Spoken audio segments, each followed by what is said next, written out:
Are you stuck losing the same few pounds over and over again? Well, that was happening to me for a very long time, until I realized that the weekends were killing my fat loss progress. So in this video, I'm going to talk about why this was happening, what I was doing to cause it, and what I did to fix it so that I could start making progress again.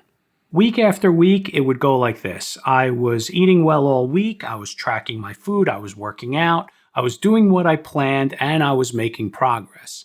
And then the weekend would arrive, and then by Monday, the scale would be back up. I would be right back to where I started at the beginning of the week, and sometimes even heavier. Every Monday felt like I was just starting over again. And this went on week after week where I just kept losing the same few pounds over and over again. The weekends were quietly wrecking my fat loss progress. So let's just do a little bit of simple math because this is when it really started clicking for me.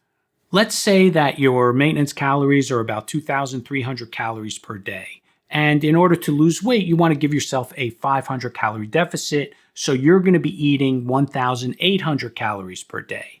Now, if you ate that Monday through Thursday, by Friday, you would have built up a nice deficit of 2,000 calories. Remember, a pound of fat is roughly 3,500 calories. Then Friday night would roll around and I would go into the weekend, and that would include things like maybe dinners out or takeout or maybe a brunch, some extra drinks, maybe a dessert, some appetizers. And doing this over 3 days could easily wipe out any deficit that I created at the beginning of the week.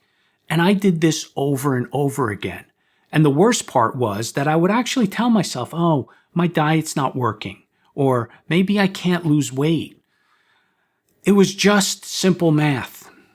So why does this happen? Well, for me, over the weekends, I was overeating. I was eating way more food than I actually needed, and a lot of times without even realizing it. I would stop tracking because the amount of food and the type of food that I was eating was harder to track. So instead of trying to estimate it, I would just not track at all. I was eating out more on the weekends, and restaurant meals have a lot of hidden calories. And then if I add in an appetizer or a dessert, that just made the situation worse.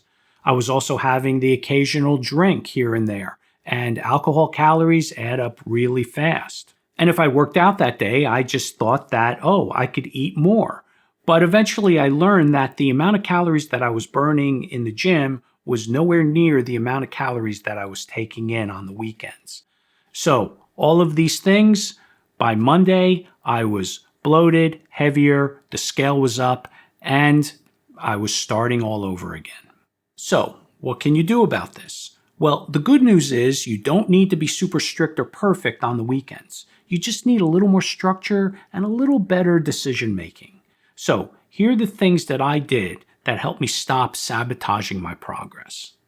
First, I started using the 80-20 rule. This is when you eat the more nutritious or healthier food choices 80% of the time and then allow yourself to indulge in the less healthier options, the other 20%. But you need to remember that you still need to be in a calorie deficit in order to lose fat. It's not so much the type of foods you eat, but how much. And that's the key to fat loss, the total number of calories that you're taking in over time. So if you let your 20% turn into an all-out weekend binge, it's going to wipe away any progress you made in the other 80%. So pick specific meals or treats to enjoy, not a free-for-all weekend. Second, I focus on the calorie averages over the week instead of the daily calorie amount.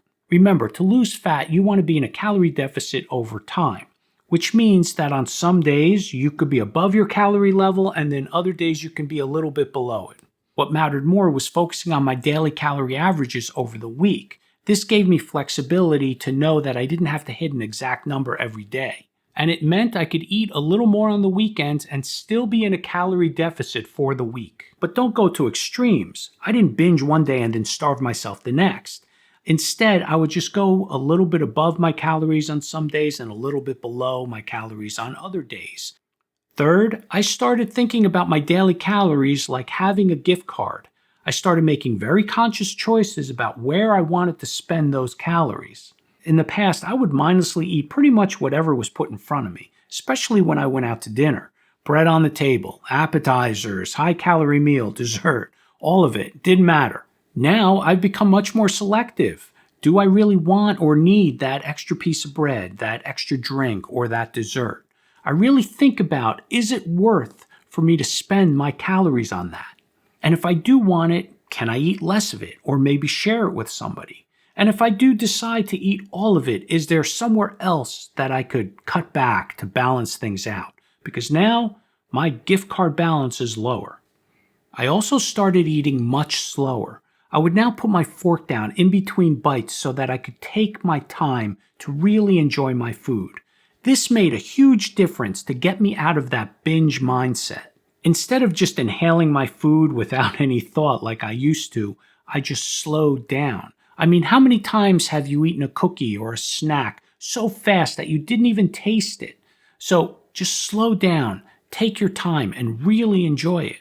And by doing this, I noticed that I started eating less and that I was able to eat smaller portions, even if it was something that I was allowing myself to indulge in. Because I was enjoying it more and taking the time to eat it, I found that I was much more satisfied with my meals. Another thing that really helped me was to get back on track right away. I really tried to make sure that one indulgent meal didn't turn into many. Eating too much at one meal is not going to derail your progress. It's what happens after that makes the difference. And finally, I tried to track my food in some way. Even on those days when the calories were high, I would try to track it. Now, the tracking didn't have to be perfect. Even an estimate would be helpful. Then, at some point during the week, in a non-judgmental way, go back and look it over and use it for learning. I found this helped me in two ways. First, it helped me become more aware of my eating habits and behaviors. And second, I would sometimes see foods in there that I know I didn't need to have. Things that if I skipped next time would not make me feel deprived in any way. So having this information helps me make better choices moving forward.